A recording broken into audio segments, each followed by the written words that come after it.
Have you ever felt like you're living the same day over and over again? No matter how many affirmations you whisper, how many meditations you complete, or how many mindset shifts you chase, you somehow wake up inside the same version of your life. Here's the secret no one tells you. It's not because you're failing, it's because you've been playing a role that was never meant to last. Let's pull back the curtain for a moment. Every morning, you open your eyes inside a projection. Not a digital simulation or dream, but a living hologram shaped by the part of you that stopped evolving long ago. That projection has a name, your identity. And while you think you're directing it, it's quietly directing you. The strange part is that you can't actually see the hologram. You see through it. You believe you're observing the world as it is, but you're really perceiving life through the filter of who you once were.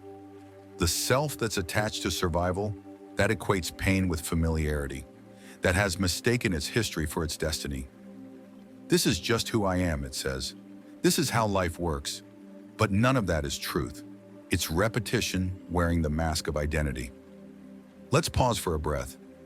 If something inside you just whispered, then who am I? That question itself is the beginning of awakening. That single doubt is where the light first seeps through the cracks. You were never designed to relive the same story 30,000 times and call it living. Yet that's what the unconscious mind does. It loops what's familiar, not because it brings joy, but because it feels safe. The brain is a guardian of patterns, not possibilities. It was built to detect danger, not to invite transformation. And to that ancient part of you, safety means known, even if the known hurts. That's why transformation feels terrifying. Not because you're broken, but because your old self senses it's about to die. It clings to its memories like an animal clutching the cage that confines it. It calls the cage home, because at least the walls are predictable. Now let's connect this to what most people call a quantum leap. We've been told it's a massive event, a sudden shift in career, love, or fortune. But that's not how energy moves. At the quantum level, a leap is not a jump forward, it's a collapse of every version of you that can't match the vibration of who you're becoming. The real leap happens within, when you destroy the timeline that keeps you small. You're not lost because you lack motivation or clarity. You're entangled emotionally, biologically, energetically, with the identity of your past. It's not a metaphor, it's frequency physics. The person you think you are, your habits, your beliefs, your personality, is simply a vibration repeated so many times it turned into structure. But structure is only slowed down energy. Even what we call matter is mostly empty space, a dance of particles moving so fast they appear still. So what does that make your identity? A pattern of vibration? And any pattern can be rewritten, but it doesn't shift by forcing positivity. It changes when you unplug the power source. The version of you that keeps trying to survive a story you've already outgrown. Still with me? Then listen closely. You are not the voice that wakes up in dread. You are not the thought that replays yesterday's pain. You are not the echo pretending to be personality. You are awareness choosing a frequency. And here's what the universe understands better than most humans do. It doesn't respond to your desires. It responds to your vibration. You don't attract what you want, you attract what you are.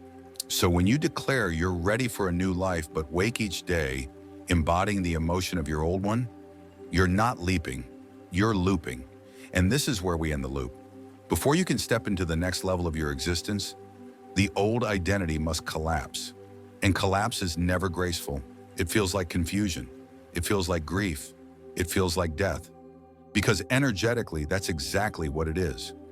You are not becoming your higher self. You are bearing the fragment of you that was never meant to stay. So remember this. A quantum leap doesn't begin with a dream board or a goal. It begins with a funeral. The farewell to the self that fears its own power. And once the ashes settle, something luminous begins to rise. The real story. Because the life you're living now was designed by a version of you that no longer exists. Everything you've been taught about reality starts from one fragile assumption, that you live in a world made of solid objects, separate from your awareness. But what if the truth is the opposite? What if reality isn't something you enter, but something you create from the frequency of who you are right now. But this is where the illusion begins. The belief that science and spirit were ever separate, that matter stands apart from consciousness, that you, the dreamer, are not also the dream. This fracture, this ancient misunderstanding, has kept humanity walking through life, believing they are apart from what they long to create. But step closer to the heart of quantum mechanics, and you'll find something so astonishing, it feels impossible. The foundations of reality don't behave like solid things. They behave like mystery itself, and that mystery listens to you. For more than a century, scientists have wrestled with a paradox known as wave-particle duality. In the famous double-slit experiment, a single electron acts like a wave, a mist of potential, until someone observes it. Then, in the moment of observation, it collapses into a particle, a point, a thing, as if reality waits for your gaze before deciding what to become. The act of looking does not simply record reality, it creates it. The observer doesn't stand outside the play. The observer writes the script as it unfolds. This isn't metaphysical poetry, it's physics. And yet the implications stretch far beyond any laboratory. If an electron becomes real only when seen, what possibilities in your own life are still waiting to be witnessed with new eyes? What dreams are suspended in the air around you, still uncollapsed, because you haven't yet believed they could be real? You see, the version of you perceiving this world is still filtered through yesterday's perception. And here lies the secret that was never written in textbooks. The observer is not separate from the field. You don't stand apart from reality, you're woven into it. Your perception, your expectation, your emotion, none of them are passive. They are living forces, shaping the field into form. You're not a spectator watching the movie of your life, you are the projector, casting light onto the screen. This is why so many people visualize endlessly, repeat affirmations, write dreams on beautiful paper, and still feel nothing change. Because if the one doing those rituals is still the old observer, still bound by fear, scarcity, or disbelief, then the signal you send to the field remains the same. And the universe, faithful as ever, simply echoes your frequency back to you. In the quantum field, there is no fixed storyline, only waves of probability. Your future isn't a straight road. It's an ocean of possible selves. The abundant you, the healed you, the powerful and liberated you, all vibrating as potential, waiting for coherence. Which one becomes real? The one whose frequency you choose to align with. It's not about striving or forcing, it's about tuning. Imagine every version of you exists like a radio station. When you're tuned to 88 FM, you can't hear what's playing on 105.9, not because it doesn't exist, but because you're not resonating with it. Now imagine your identity as the tuner. If you keep aligning with the voice that says, I can't, it's hard, I always struggle, then that is the frequency you stay trapped within. That version becomes your loop. But when you shift your tuning, not through effort, but through coherence, the field begins to mirror a new station of reality. The music changes, the light changes, you change. So how do you shift the tuner? Here is where the mystical becomes practical. The tuner isn't in your thoughts, it's in your state of being. Thoughts are electric, emotions are magnetic. Together they create the electromagnetic signature that you broadcast into the field, and the field responds. Not to what you want, not to what you say, but to who you are, energetically, emotionally, vibrationally. This is where the hidden trap lives. Most people try to change their reality with thoughts alone. They repeat, I believe, I trust, I am ready. But their body, their nervous system, is still addicted to survival, still conditioned to fear, still chemically memorized to scarcity. So while the mind dreams of expansion, the body keeps sending the vibration of the past. This split creates incoherence, and incoherence confuses the field, sending back mixed signals, delayed manifestations, fragmented outcomes, familiar disappointments. You may think, but I do believe. I want it so badly. Why isn't it working? Because wanting isn't the key. Identity is. You don't manifest what you desire. You manifest what your system feels safe to receive. And safety is written not in words, but in your energy signature. This is why the quantum leap is never a staircase. It's a shift of timeline. You're not moving from here to there. You're choosing a new now and becoming the self who already lives there. When you do that, everything that doesn't match the new frequency begins to dissolve. The old job, the draining relationships, the endless struggle. They collapse quietly because they no longer belong in the story you've chosen to tell. Not because you forced anything away, but because you stopped feeding it your energy. Let me leave you with a paradox. Quantum physics tells us that particles don't even exist as things until they are observed. So what if your future isn't waiting to happen, but waiting to be seen by a new identity? What if the only thing standing between you and your breakthrough is the fact that you're still looking at life through the eyes of who you used to be? You're about to meet something even more confronting. Your body, your own brain, your own cells, is chemically addicted to the self you're trying to outgrow, and it's fighting to keep you the same. But there is a way through. It begins not in thought, but in the felt texture of your frequency. Before we go deeper, remember this. You are not here to chase particles. You are here to collapse potential. And the greatest potential you'll ever collapse is the version of you that whispers, I am not observing my reality, I am creating it. Then morning comes. Before your eyes even open, the old self awakens first. A wave of familiarity floods in. The same thoughts, the same weight in your chest, the same emotional residue of yesterday. You're not waking up in a bed. You're waking up inside your past. And this isn't metaphor, it's neurology. Your body is literally addicted to the chemical blend of who you used to be. Unless the cycle breaks, your brain will recreate the same identity like a drug it can't live without. Neuroscience reveals that by age 35, 95% of who you are is just a set of programmed reactions. Emotional habits, belief loops, automatic behaviors. You're not thinking your thoughts. Your thoughts are thinking you.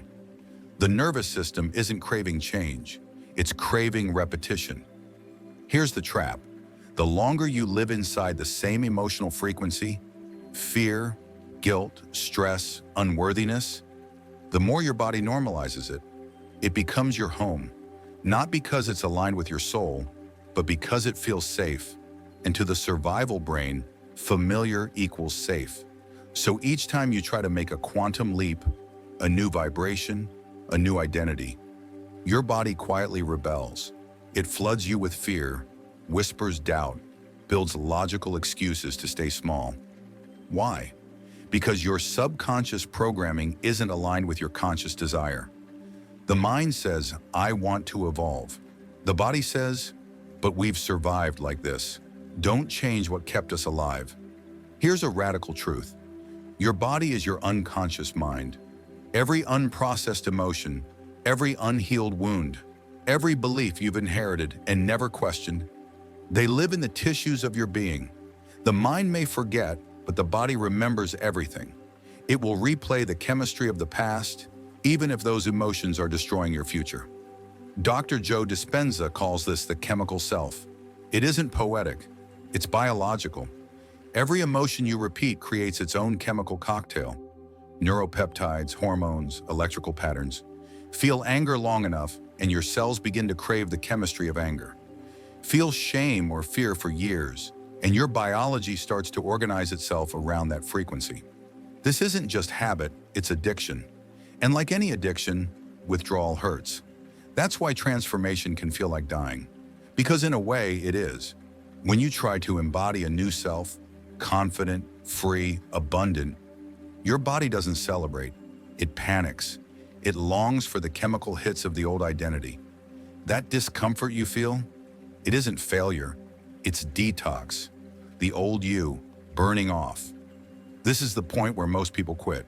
Not because they don't want change, but because they mistake withdrawal for misalignment. They say, this feels too hard. Maybe it's not meant for me, but that's not the truth. The truth is, the old identity is fighting for survival inside your nervous system. And unless you can sit inside that fire, with presence, compassion, and coherence, you'll keep falling back into the same emotional gravity well again and again. So how do you interrupt the addiction to the past self? The first step is awareness. Not just mental awareness, but somatic awareness. The kind that feels instead of thinks. You must learn to recognize the emotional signatures of your current identity. Notice the tiny triggers that pull you backward. Observe the subtle tightening in your chest when you imagine something too big, too free, too joyful. Watch the stories that rush in when you picture ease or abundance, and feel how quickly your body rejects them. Because here's the quantum truth. The field doesn't respond to your imagination. It responds to your embodiment. You can visualize wealth all day long, but if your nervous system is tuned to scarcity, the signal you send is still lack. And the field, precise and neutral, will mirror back what you are, not what you want. That's why the way forward isn't to push harder. It's to reprogram your state. And this is where science and spirit begin to dance again. Through breathwork, heart-brain coherence, elevated emotion, repetition of new neural patterns, you can teach your body what the new future feels like before it arrives. You can generate the emotion of your future now, not as reaction, but as decision. Because the moment you feel gratitude, love, expansion without needing the world to give you a reason, you begin rewiring your brain. You install a new signature in your field, and the old chemistry begins to dissolve. Neville Goddard said imagination is the creative power of the divine. Not to wish for something, but to become it in feeling. When your inner world no longer matches your outer one, reality must bend. Not because you commanded it, but because coherence leaves it no choice. So ask yourself, what emotions have I been addicted to? What feelings have built the walls of my personality? And am I ready to feel something new? What memories are you still rehearsing in your mind, so vividly that your body believes they're still happening? These aren't casual questions, they're portals. Because before you can leap into the quantum, you must see what's keeping you anchored. And what holds you isn't usually the world around you. It's the emotional frequency of the self you haven't yet allowed to die. It's uncomfortable, it's inconvenient, and yet it's sacred. Because the moment you become conscious of a pattern, you stop being the pattern. You become the observer, and from that point, the observer becomes the creator. In this next threshold, you'll learn how to collapse the timeline of the old self before it collapses you. You'll dissolve the past, not by erasing memories, but by shifting the identity that keeps them alive. You'll learn the ritual that allows your field to release the frequency of limitation. But be warned, once you cross this line, there's no going back. Deep inside, an older version of you still clings, not out of hope, but out of habit. That version isn't attached to the past because it loves it. It's attached because it knows it. And what the nervous system knows, it protects. Here's the paradox most people never see. What you don't collapse will eventually collapse you. Through the quantum lens, this becomes clear. According to the principle of superposition, all versions of you exist right now as simultaneous potentials. The confident you, the abundant you, the healed and visionary you.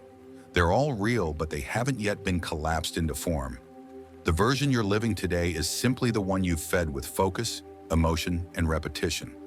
As long as you identify with that frequency, its timeline stays active. Its energy loop stays alive. Its story becomes your cage. But identity isn't permanent. It's an energetic contract, one that can be rewritten the moment you withdraw your attention, belief, and emotional investment from the old self. When you do, the timeline begins to unravel like a frequency no longer being broadcast, a signal fading into silence, a hologram losing coherence. Everything in your outer world, your relationships, your finances, your health, is encoded with the vibration of who you've been, not who you wish to become. The job you outgrew matched your past self-worth. The heartbreak mirrored your emotional blueprint. The stagnation aligned with the identity that feared expansion.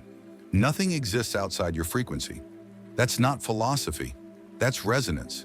So how do you collapse a timeline? You stop trying to fix it. Because to fix something is to declare that it's still you. You don't fix what you've outgrown. You release it. And release begins with the only ritual the quantum field recognizes with perfect clarity: energetic disidentification. You must stop feeling like the old you. Even if your environment hasn't changed, even if your mind argues, even if everything still looks the same, you withdraw your power by withdrawing your vibration. Start here. Close your eyes. Feel the energy signature of the version of you that's been struggling. Not the thoughts, the frequency. Sense their posture, their breath, their emotional baseline. What's the texture of that self? Heavy, tight, guarded, numb? Let it speak. Don't judge. Just witness. Because witnessing begins the unraveling. Now imagine that version of you standing before you. Not to analyze, but to honor. Thank them. They carried you through what they knew. They protected you, fought for you, kept you alive with the tools they had. They were never broken, just outdated. And now it's time to release them. Say quietly, you are no longer the one creating my reality. I set you free. Feel the tremble, the breath, the stillness that follows. That's the cord loosening. That's energy reconfiguring. This isn't a one-time visualization. It's a practice of becoming. Every time the old self resurfaces, in thought, in emotion, in reflex, you return to the choice. I no longer feed this frequency. I no longer embody this self. And with love, you collapse that identity.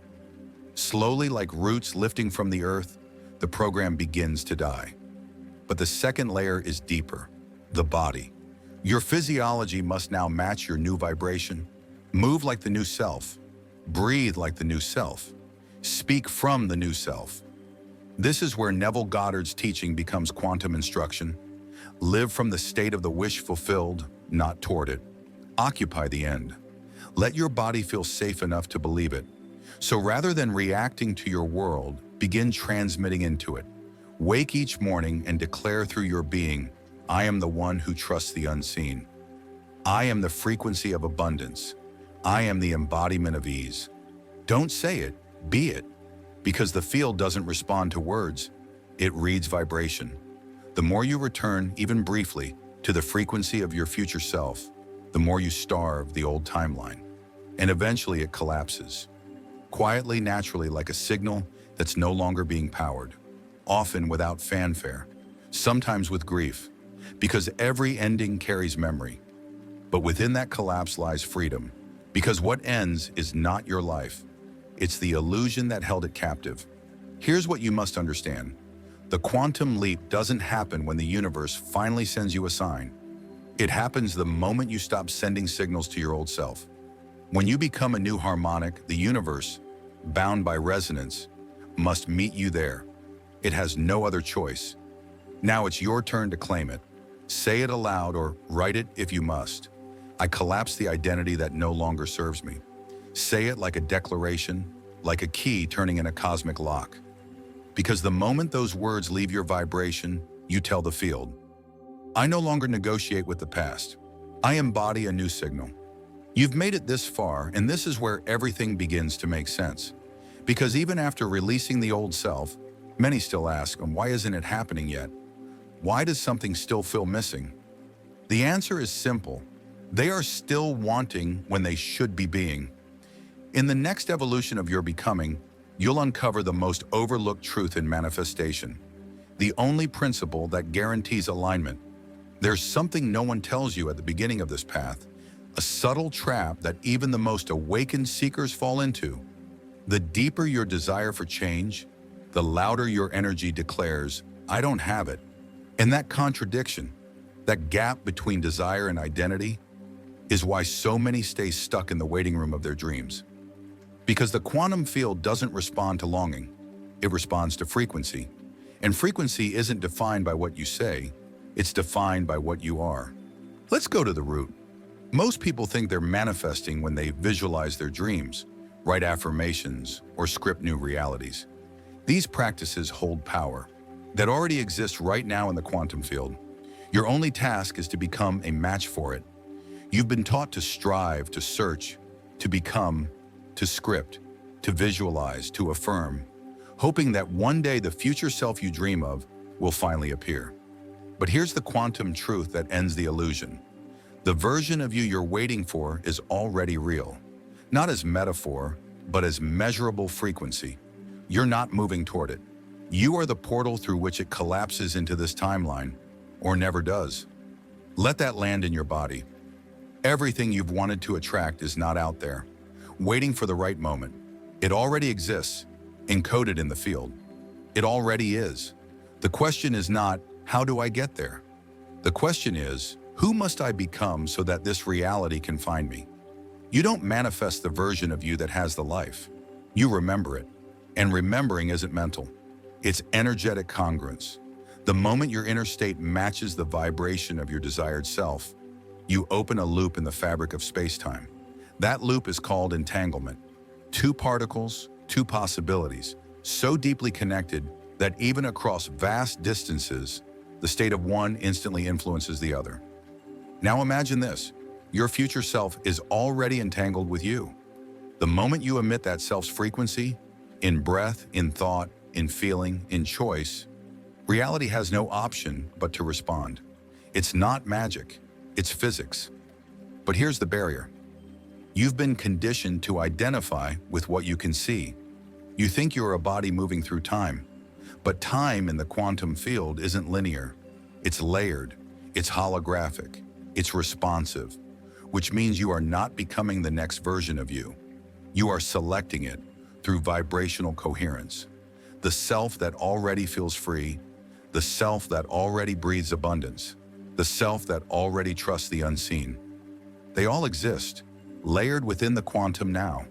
So how do you collapse into that version? You stop waiting to feel different after something changes, and you begin generating the feeling now because you remember you are the cause. You stop searching for evidence and become the evidence. You stop repeating the story and start radiating the frequency. You stop asking the field to save you and start showing the field who you are. Most people falter here. They collapse into memory instead of identity. Triggered by the past, distracted by circumstance, they fall back into the chemistry of the old self. But that's not failure. That's invitation. A portal only serves its purpose when you walk through it. And to cross it, you must be willing to release something. Not people, not places, but versions of yourself that no longer match your resonance.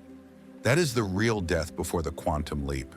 Not death of the body, but of the timeline that can no longer hold your frequency. And each time you grieve that version with love and choose coherence instead of control, you shift dimensions, not in fantasy, but in vibration. You stop chasing, you start matching. So let me ask you this. Who do you choose to be when no one is watching? What frequency are you radiating when no one is listening? Because that silent signal, that unseen pulse is sculpting your timeline right now. It's drawing in the people, the lessons, the mirrors. Every reflection designed to match your vibration. And each thought, each breath, each emotion is either feeding your expansion or anchoring you back into contraction. But here you are, awake. And once you awaken, you can never return to sleep. Because now you remember, you were never here to chase. You were here to harmonize. You were here to embody. You were here to become. The new you is not a goal waiting in the distance. It's a frequency waiting in your cells. It's not something you create. It's something you uncover. Layer by layer, truth by truth, choice by choice. So if the old skin feels like it's cracking, if the old story is starting to dissolve, and the vibration of your truth is rising beneath it all, then you are ready. Ready to live from coherence instead of control. Ready to lead from energy instead of effort. Ready to enter the reality where you don't try to manifest. You simply are the manifestation. From this moment forward, your practice is simple. To remember, again and again, that you are the signal, that the field is not testing you, it's tuning to you. Reality isn't happening to you, it's harmonizing with you. So breathe, feel, and transmit. Because the field is always listening. The only question left is, which version of you is speaking?